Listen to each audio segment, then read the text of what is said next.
आप सभी का गीता ज्ञान चैनल में स्वागत है। अगर आप चैनल पे पहली बार आ रहे हैं तो चैनल को सब्सक्राइब करें और उसके बगल में जो बेल आइकन है उसे क्लिक करें नोटिफिकेशन के लिए। श्रीभगवानुवाच जन्म कर्म च मे दिव्यम् एवं य वेत्ति त्वत्वतः व्यक्तादिहं पुनः जन्म न एति मम इति स अर्जुन। हे अर्जुन, जो मेरे आविर्भाव तथा कर्मों की दिव्य प्रकृति को जानता है वह इस शरीर को छोड़ने पर इस भौतिक संसार में पुनः जन्म नहीं लेता, अपितु मेरे सनातन धाम को प्राप्त होता है। छठे श्लोक में भगवान के दिव्य धाम से उनकी अवतरण की व्याख्या हो चुकी है। जो मनुष्य भगवान के आविर्भाव के सत्य को समझ लेता है वह इस भवबंधन से मुक्त हो जाता है और इस शरीर को छोड़ते ही वह तुरंत भगवान के धाम को लौट जाता है।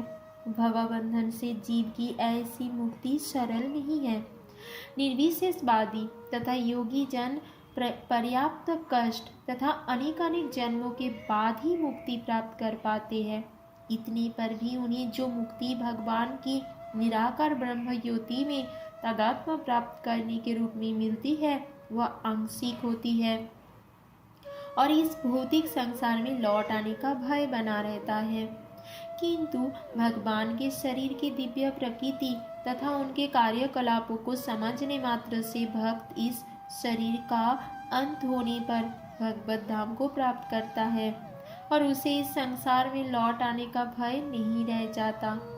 ब्रह्म संहिता में यह बताया गया है कि भगवान के अनेक रूप तथा अवतार है।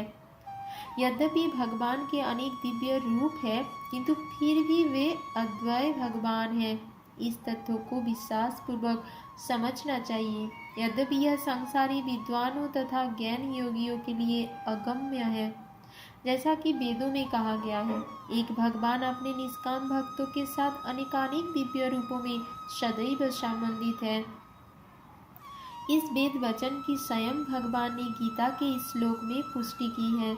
जो इस सत्य को वेद तथा भगवान के प्रमाण के आधार पर स्वीकार करता है और शुष्क चिंतन में समय नहीं गवाता वह मुक्ति की चरम सिद्धि प्राप्त करता है।